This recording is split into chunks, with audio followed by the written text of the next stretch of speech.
Let us turn to Samuel 16, 10 to 13. దేవుని వాక్యం నుంచి మొదటి సమూయేలు గ్రంథం 16వ అధ్యాయం 10వ వచనం నుంచి 13వ వచనం వరకు చదువుకుంటాం. మొదటి సమూయేలు 16, 13 నుంచి 10 నుంచి 13. I'll read it. Jesse had 7 of his sons pass before Samuel. But Samuel said to him, "The Lord has not chosen these." So he asked Jesse, "Are these all the sons you have?" "There is still the youngest," Jesse answered, "but he is tending the sheep." Samuel said, "Send for him. We will not sit down till he arrives." So he sent and brought him in. He was ruddy, with a fine appearance and handsome features. Then the Lord said, "Arise and anoint him. He is the one." So Samuel took the horn of oil and anointed him in the presence of his brothers. And from that day on, the Spirit of the Lord came upon David in power. Samuel then went to Ramah. Let's commit God's word. Father, we commit your precious word. Give your servants, and may you be honored through this time, and may this time be a blessing in your name and for you. Thank you and praise you, Lord. In Lord Jesus' most precious name we pray. Amen. Now, the background of this passage is, if you read chapter 1 Samuel 15 onwards, King Saul was rejected by God because of his disobedience. ఈ యొక్క వాక్య భాగాల యొక్క నేపథ్యం మనం 15వ అధ్యాయంలో చూసినట్లయితే, రాజుగా ఉండకుండా సౌలు దేవుని చేత విసర్జించబడ్డాడు. And so God sent prophet Samuel to Bethlehem to make a sacrifice to the Lord and to select one of the sons of Jesse as the next king of Israel. కాబట్టి ఇప్పుడు ప్రభువారు రాజుగా తిరస్కరించబడిన సౌలు యొక్క స్థానంలో యెషయా కుమారులు ఒకరిని రాజుగా చేయడానికి ప్రవక్త అయిన సమూయేలుని ఒక బలి అర్పించమని బెత్లెహేము పట్టణానికి ప్రభువారు పంపిస్తున్నారు. And when Samuel came to Bethlehem, you see in verse 5 of the chapter, the elders of the town trembled when he was coming. కాబట్టి ఇప్పుడు బలి అర్పించడానికి ఆ ప్రవక్త అయిన సమూయేలు వస్తున్నప్పుడు ఆ గ్రామం వాళ్ళు, బెత్లెహేము వాళ్ళు భయపడ్డారు ఆయన యొక్క రాకడికి. They asked, "Do you come in peace?" సమాధానంగా వస్తున్నావా అని అడిగారు. Now, why were they afraid? ఎందుకు సమూయేలుకి వీళ్ళు ఈ యొక్క గ్రామస్తులు భయపడుతూ ఉన్నారు? Because Samuel is a mighty prophet of God. The Bible says God did not allow even one of his words to fall on the ground. ఎందుకు వాళ్ళు అంతగా భయపడుతున్నారంటే, సమూయేలు ద్వారా పలకబడిన మాటల్లో ఏది తప్పిపోకుండా జరిగింది కాబట్టి వాళ్ళు సమూయేలు రాకడికి భయపడుతూ ఉన్నారు. See that in 1 Samuel 3:19. ఆ విషయాలు 3:19లో చూస్తాం. So the town leaders were afraid where he came to pass judgment on them. కాబట్టి ఇప్పుడు పట్టణపు పెద్దలు ఎటువంటి తీర్పు రాబోతుందో అని సమూయేలు రాకడికి భయపడుతూ ఉన్నారు. Oh, Samuel says, "I have come in peace." అయితే సమూయేలు అంటున్నాడు, నేను సమాధానంగానే వచ్చాను. And Samuel invites Jesse and his sons for the sacrifice. అలాగే బలి అర్పించడానికి యెషయి అతని యొక్క కుమారుల్ని ఆయన పిలిచాడు. And here we see David almost missed the anointing to be the next king, right?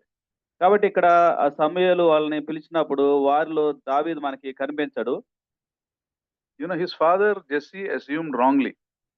ఆ దావీదు యొక్క తండ్రి అయిన యెషయి కొంచెం తప్పుగా ఆయన ఆలోచన చేశాడు. సరిగా ఆలోచన చేయలేదు ఆయన.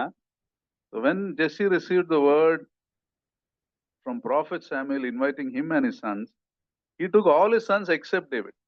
కాబట్టి నీ యొక్క కుమారులు తీసుకొని బలి అర్పించడానికి రమ్మని యెషయి చెప్పినప్పుడు యెషయి అందరి కుమారులు తీసుకొని వచ్చాడు, కానీ దావీదుని తీసుకొని రాలేదు.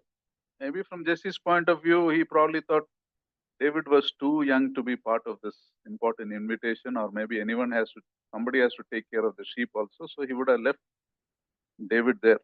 యెషయి దావీదును ఎందుకు తీసుకొని రాలేదంటే, బహుశా చాలా చిన్నవాడని అనుకుని ఉంటాడు, లేదా గొర్రెలను చూసుకోవడానికి ఎవరు లేరు కాబట్టి దావీదును ఉంచి ఉంటాడు.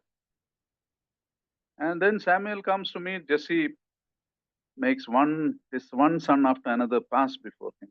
ఇప్పుడు సమూయేలు ఎదుటికి తన యొక్క కుమారుని యెషయి తీసుకొని వచ్చారు. ఒక్కొక్కరిగా సమూయేలు ముందుకి వాళ్ళు వస్తూ ఉన్నారు. And the first son was Eliab, a very impressive person, maybe handsome, attractive. ఇప్పుడు మొదటిగా ఏలియాబు వచ్చాడు. చాలా ఆహార్యం కలిగిన వాడు, మంచిగా ఎత్తు కలిగిన వాడు. And Samuel almost appointed him. చాలా వరకు ఇక సమూయేలు మనసులో అనుకున్నాడు, ఇతనే కాబోయే రాజు అని అనుకున్నాడు. He looked like he had the potential to be the king. This is the person, but the Lord intervened and told Samuel, no. సమూయేలు అనుకుంటున్నాడు, అతని యొక్క రూపాన్ని బట్టి, ఎత్తును బట్టి ఇక ఇతడే రాబోయే రాజ్యం అనుకున్నాడు. అయితే ప్రభువారు యెహోవా దేవుడు సమూయేలుతో చెప్పాడు, ఇతడు కాదు అని చెప్పాడు. In verse 16:7, the Lord told Samuel, don't consider his appearance or height, for I have rejected him. ప్రభువారు సమూయేలుతో అంటూ ఉన్నాడు 7వ వచనంలో, అతని రూపమును అతని ఎత్తును లక్ష్య పెట్టకము. The Lord does not look at the thing man looks at. Man looks for outward appearance, but the Lord looks at the heart. మనుషులు లక్ష్య పెట్టు వాటిని యెహోవా లక్ష్య పెట్టడు. నేను అతన్ని త్రోసివేసి ఉన్నాను. మనుషులు పై రూపమును లక్ష్య పెట్టుదురు, కానీ యెహోవా హృదయాన్ని లక్ష్య పెట్టును. From this verse we understand Eliab looked impressive on the outside, but his heart was not right with God. ఇక్కడ ఈ మాటను బట్టి మనం అర్థం చేసుకునేది ఏంటంటే, ఏలియాబు బాహ్యంగా బయటకు సరిగా ఉన్నప్పటికీ అతని హృదయం దేవునితో సరి అయినదిగా లేదు. And you see here, not only Jesse assumed wrongly, but Samuel, the great man of God, also assumed wrongly. కాబట్టి దేవుని యొక్క మాటల విషయంలో యెషయా మాత్రమే కాకుండా ప్రవక్త అయిన సమూయేలు కూడా సరిగా ఆలోచన చేయలేకపోయారు. The first application we talk about here is, don't take decisions based on what you see.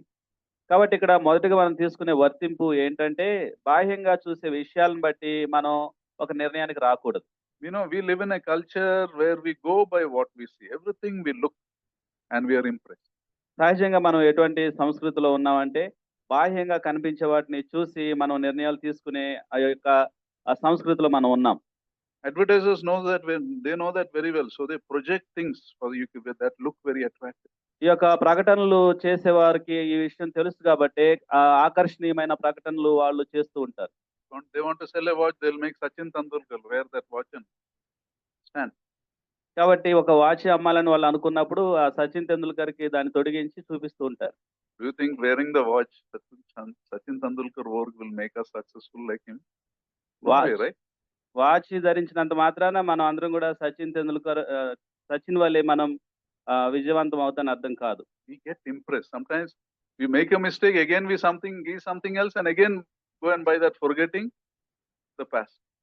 కాబట్టి మనం ఆ యొక్క గతాన్ని మర్చిపోతూ అదే తప్పు చేస్తాం. The mistakes we made in the past, we forget, and again we get attracted to what we see.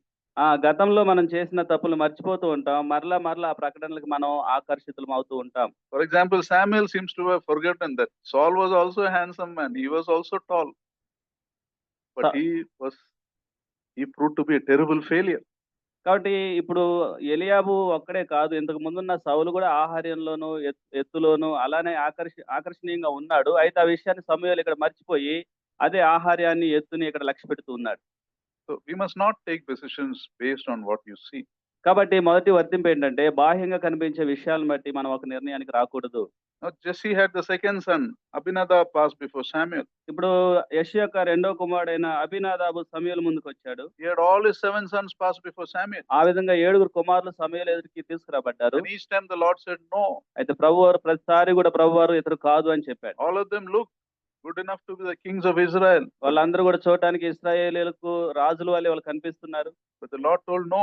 అయితే ప్రభువారు నేను వీరిని కోరుకోలేదు అంటున్నాడు. Because none of their hearts were right in the sight of God. ఎందుకంటే దేవుని యొక్క దృష్టిలో వారిలో ఎవరి హృదయం కూడా సరిగా లేదు.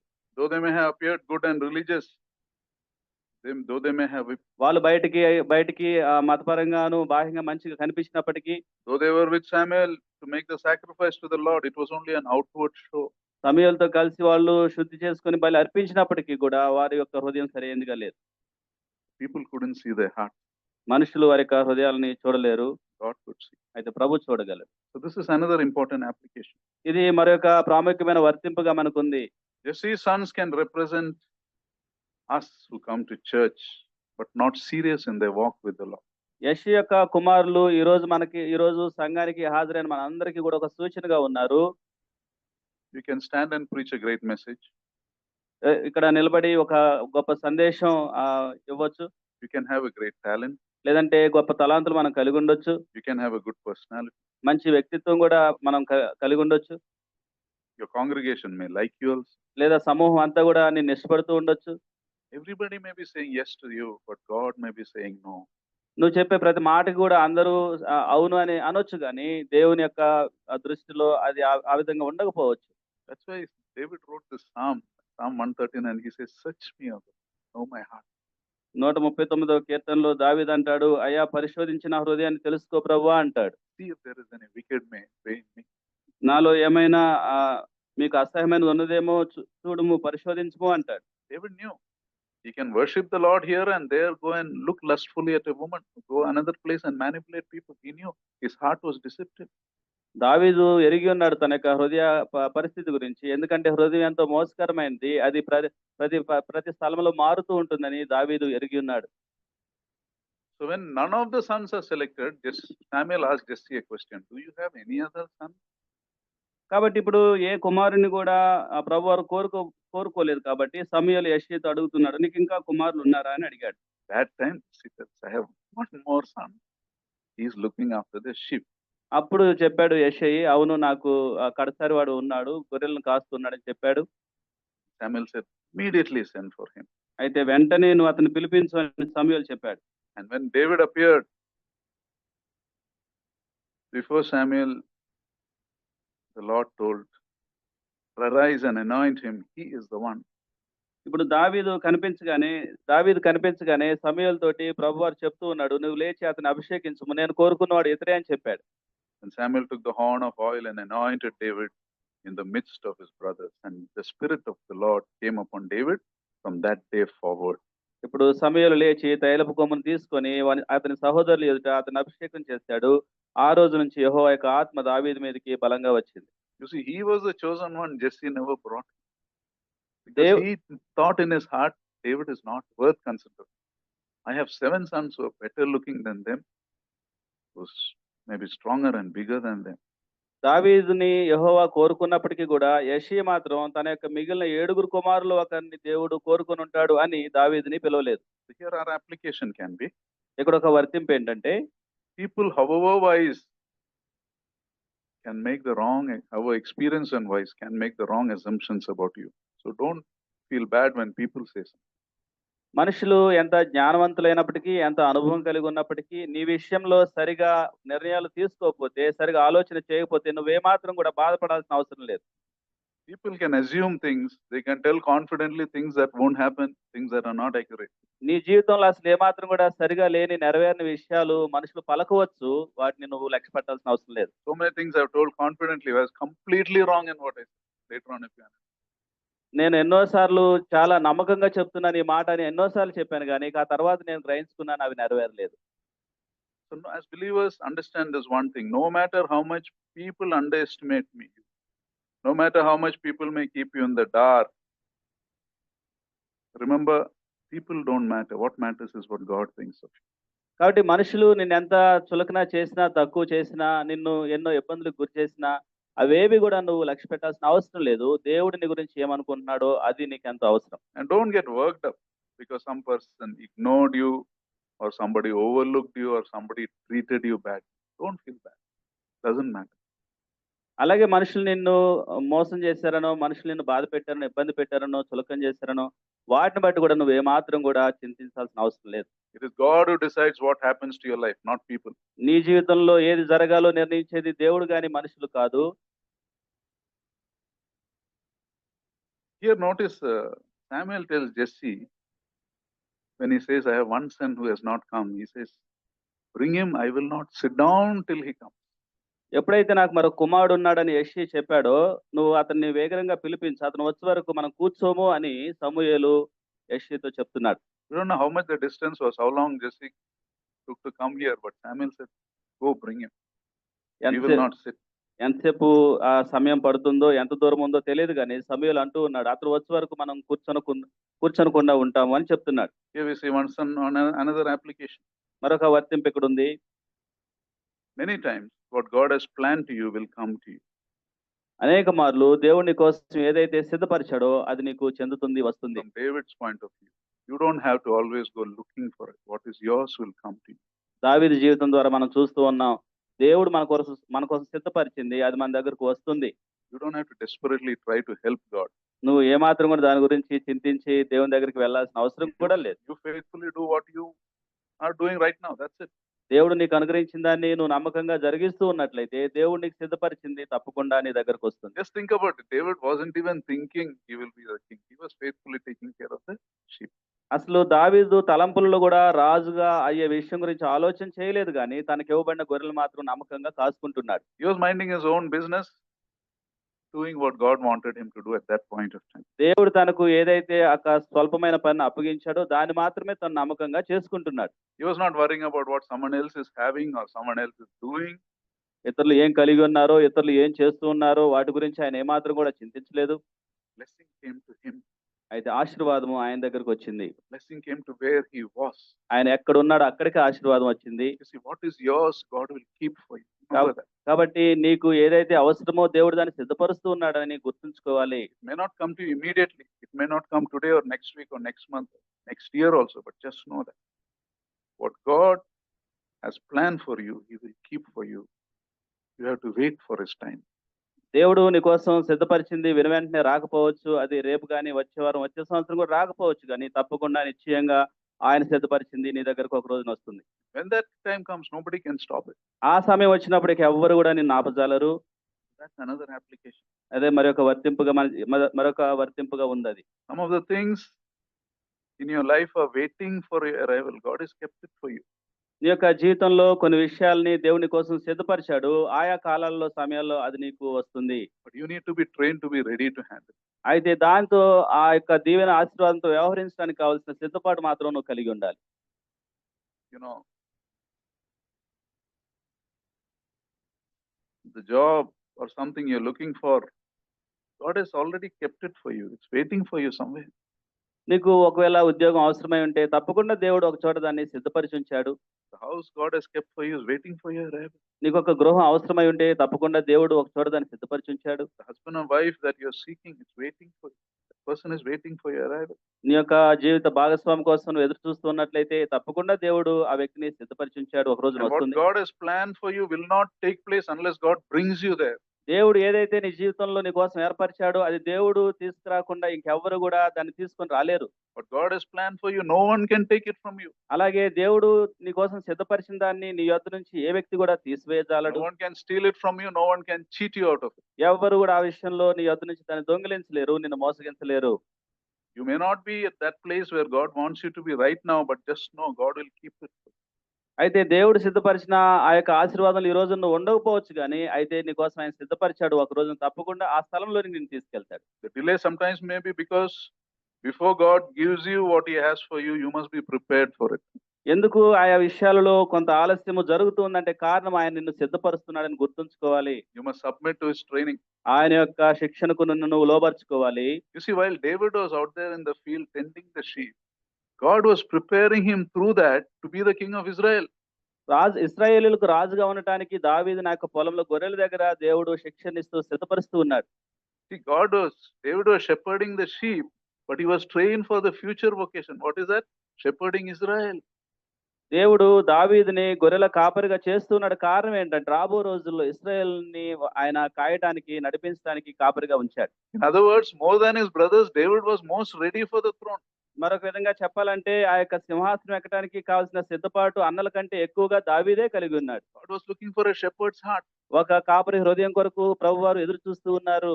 And his daddy Jesse never was aware of that. అసలు ఆ విషయాలు ఏమాత్రం కూడా ఆయన తండ్రి అయిన యెష్షయికి గ్రహింపలేదు. Because he was looking at the externals. ఎందుకంటే బాహ్యమైన విషయాలను యెష్షయి చూస్తూ ఉన్నాడు. Remember, today God is preparing you for something that is awaiting your arrival. Let us be prepared. గుర్తుంచుకో, ఈ రోజున నువ్వు ఎదురు చూస్తున్న ఒక విషయం దేవుడు సిద్ధపరుస్తూ ఉన్నాడు. అయితే నిన్ను ఆయన శిక్షణలో ఉంచాడు. That brings us to the next important application. మరొక ప్రాముఖ్యమైన వర్తింపుకు మనం వస్తాం. If you want to receive what God has kept for you, make sure your heart is right before God. దేవుడు నీ కోసం ఏదైతే సిద్ధపరిచాడో దాన్ని నువ్వు స్వీకరించాలని అనుకుంటే తప్పకుండా నీ హృదయం దేవునితో సరైనదిగా ఉండాలి. Don't look at the qualification, your seniority, nothing. Look if your heart is right in the sight of God. నీ యొక్క యోగ్యతల వైపు, అర్హతల వైపు చూడకుండా నీ యొక్క హృదయం వైపు, అంతరంగ స్థితి వైపు చూసుకొని అది దేవునితో సరైనదిగా ఉందా అని నువ్వు పరీక్షించుకోవాలి. Remember, David received the anointing to be the next king of Israel because he lived that submitted. His heart was right before God. రాజుగా ఉండటానికి దావీదు ఎందుకు సమూయేలు చేత అభిషేకించబడ్డాడు అనంటే దేవునితో సరైన హృదయాన్ని ఆయన కలిగి ఉన్నాడు కాబట్టి. His other seven brothers failed there. ఆ హృదయాన్ని మిగిలిన అన్నలు విఫలమైపోయారు. So what does it mean to live a submitted life? అయితే సమర్పణ లేని జీవితం జీవించడం అంటే అర్థం ఏంటి? That means put the Lord in the center of your life, not దేవుడు yourself or what you feel like doing. సమర్పణ కలిగిన జీవితం జీవించడం అనంటే దేవుణ్ణి కేంద్రంగా కలిగి దేవుని మీద ఆధారపడుతూ జీవించే జీవితం. You have to trust and obey the Lord and wait for His timing. దేవుని యందు విశ్వాసం ఉంచి ఆయన మీద ఆధారపడి ఆయన యొక్క సమయం కొరకు ఎదురు చూడటం. What does it mean to wait for God's timing? అయితే దేవుని యొక్క సమయం కోసం ఎదురు చూడటం అంటే అర్థం ఏమిటి? That means you don't have to play politics to get what God has kept for you. దాని అర్థం ఏంటంటే దేవుని యొక్క ఆశీర్వాదం కోసం రాజకీయాలు చేయకుండా ఉండటం. You don't have to tell lies to get it. ఆ యొక్క ఆశీర్వాదం పొందుకోవడానికి అబద్ధాలు చెప్పాల్సిన అవసరం లేదు. You don't have to deceive anyone to get it. ఎవరిని కూడా నువ్వు మోసం చేసి దాన్ని పొందుకోవాల్సిన అవసరం లేదు. You don't have to argue or fight with anyone to get it. ఆ యొక్క ఆశీర్వాదం కోసం నువ్వు వివాదాలకు నువ్వు వాదిస్తూ సమస్యలు సృజించాల్సిన అవసరం లేదు. The Bible says the weapons we use are not the weapons of the world. దేవుని వాక్యం తెలియజేస్తుంది మన యొక్క ఆయుధాలు దేవుని యొక్క ఆయుధాలకు ఎంతో భిన్నమైనవి. Instead of fighting someone, we need to pray and ask the Lord to fight our battles and let Him bring it to pass in His timing. You just faithfully do what He's told you to do. కాబట్టి దేవుని యొక్క ఆశీర్వాదాల కోసం ఎవరితో మనం పోరాటాలు చేయకుండా దేవుణ్ణి మన పక్షంగా పోరాటాలు చేయమని మనం అడగాలి. దేవుని యొక్క సమయం కోసం మనం వేచి ఉండాలి. And what is yours, God will keep for you. నిశ్చయంగా నీ కోసం దేవుడు ఏదైతే సిద్ధపరిచాడో దాన్ని దేవుడు నీకు తీసుకొస్తాడు. David is an amazing example. ఈ విషయాలన్నిటిలో కూడా దావీదు గొప్ప ఉదాహరణగా మాదిరిగా When మనకు. did he get anointed? Any idea what age? ఏ వయసులో ఈయన అభిషేకించబడ్డాడో అన్న He was a youngster, probably around 14 to 16. ఎంతో యవనస్తుడు 14-16 సంవత్సరాలు ఉండి ఉంటాయి ఆ సమయంలో. And when did he become king? ఎప్పుడు రాజుగా ఆయన అభిషేకించబడ్డాడు, రాజు అయ్యాడు? 30 years old. 30 సంవత్సరాల వయసులో. How many years? ఎన్ని సంవత్సరాల గ్యాప్ Gap? వచ్చింది? 14 years. 14 to 16 years. దాదాపు 14 సంవత్సరాల గ్యాప్ వచ్చింది. That's the amazing part of David, you know. Even after that much delay, he did not try to become king. అన్ని సంవత్సరాల తర్వాత కూడా అన్ని 14 సంవత్సరాల ఆలస్యం జరిగినప్పటికీ రాజుగా ఉండడానికి ఏమాత్రం కూడా త్వరపడలేదు దావీదు. People took him and made him king.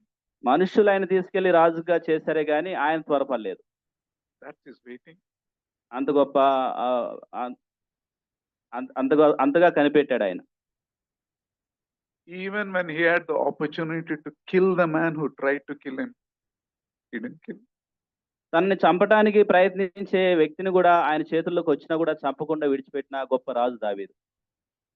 His followers told, "This is the time God has given given him into your hands. This is the time to kill him." దావీదు సేవకులు దావీదుతో చెప్పారు ఏంటంటే, ఏలినవాడ ఈయన ఈ చేతులకు దేవుడు అప్పగించాడు కాబట్టి ఇతని చంపి నువ్వు రాజుగా అవ్వచ్చు అని చెప్పారు దావీదుతో, దావీదు సేవకులు.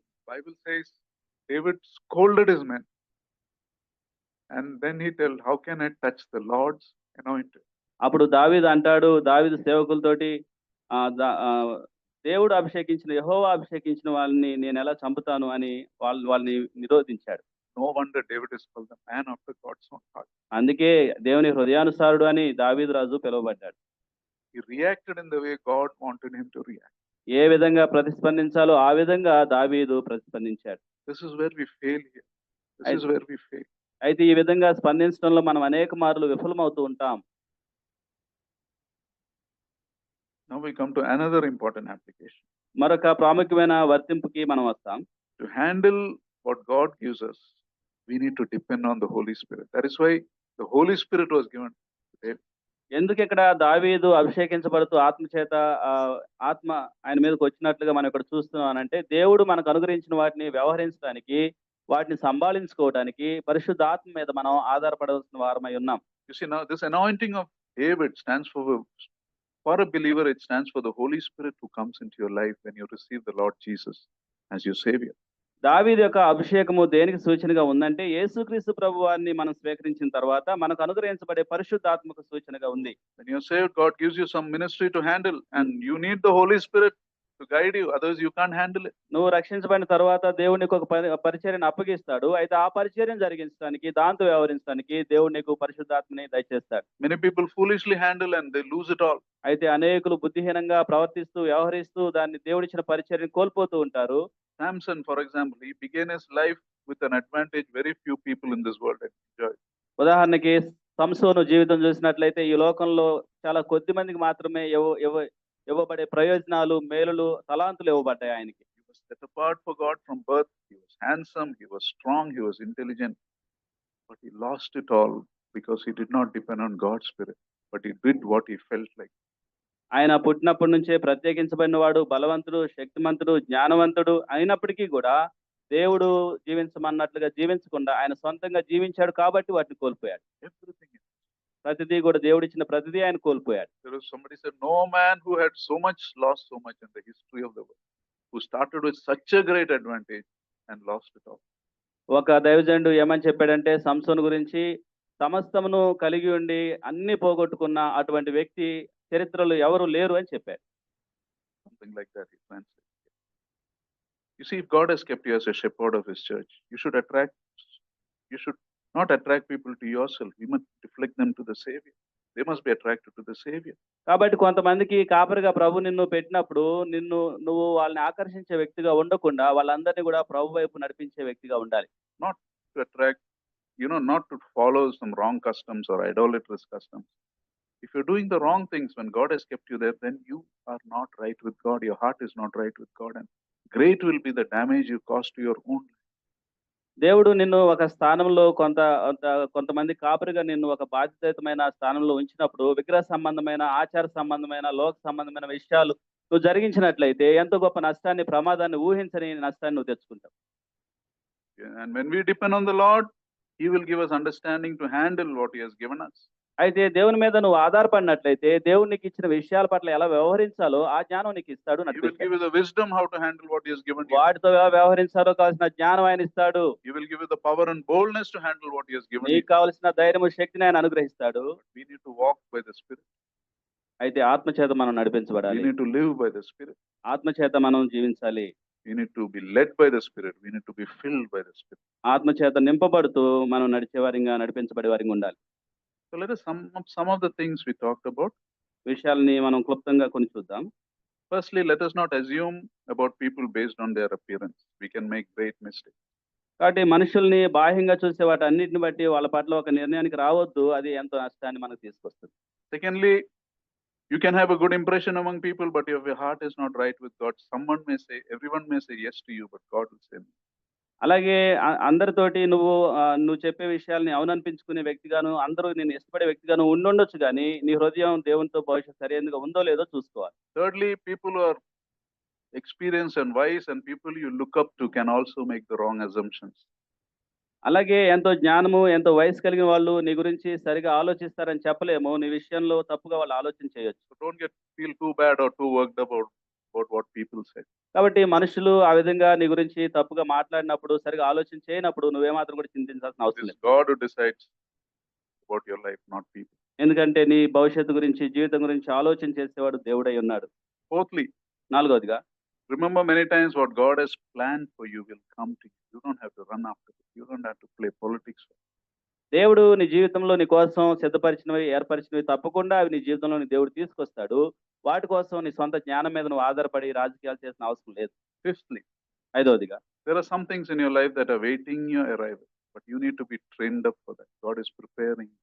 So wait for God's timing.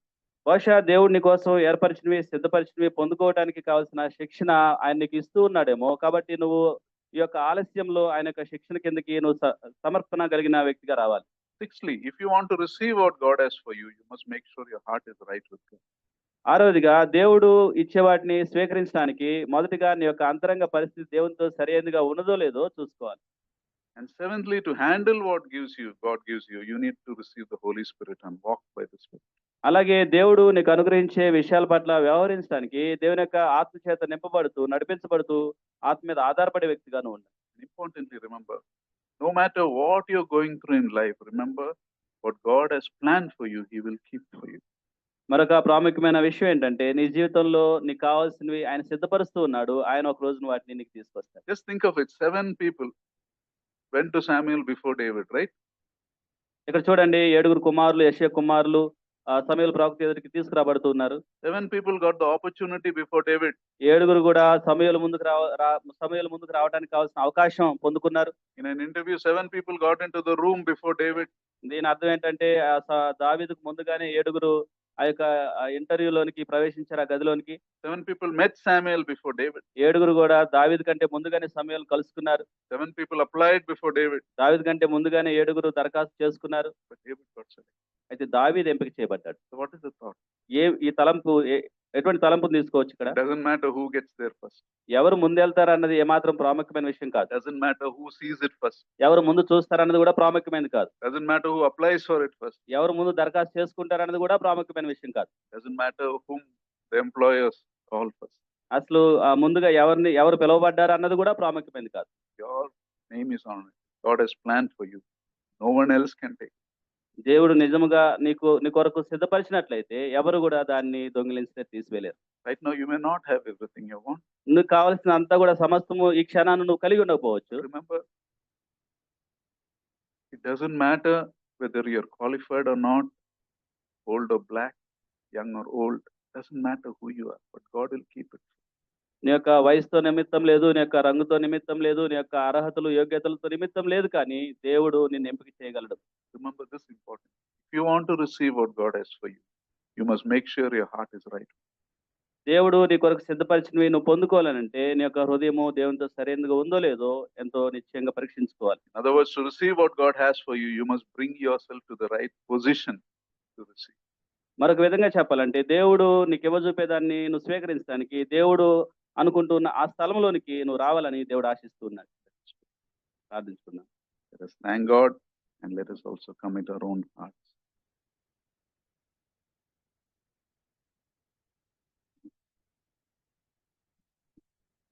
Father, we thank you for this time that you've given. Thank you for the precious word. That is such an encouragement. What you have planned for us, and you plan the best for us. You don't give us second best. Your plans are always the best. And all that needed on our part is to submit, to make that effort to walk in you and be serious in our relationship with you. Your word says, seek ye first the kingdom of God and its righteousness, and all these things shall be added unto you. For the pagans run after these things, but your Father in heaven knows them. Give us that attitude of David, that attitude that doesn't get worried, that doesn't get tensed, but waits for your timing, because you're the faithful one. You will take care. You will take care of everything that we need. We praise you for so great a promise, and may we be people who enjoy that peace that comes from resting in you. We thank you, we praise you. In Lord Jesus' most precious name we pray. Amen. Now to him who is able to keep you from falling and to present you before his glorious presence without fault and with great joy, to the only God our Savior, be glory, majesty, power and authority through Jesus Christ our Lord before all ages, now and forevermore. Amen. Thank you. God bless you. Please meet.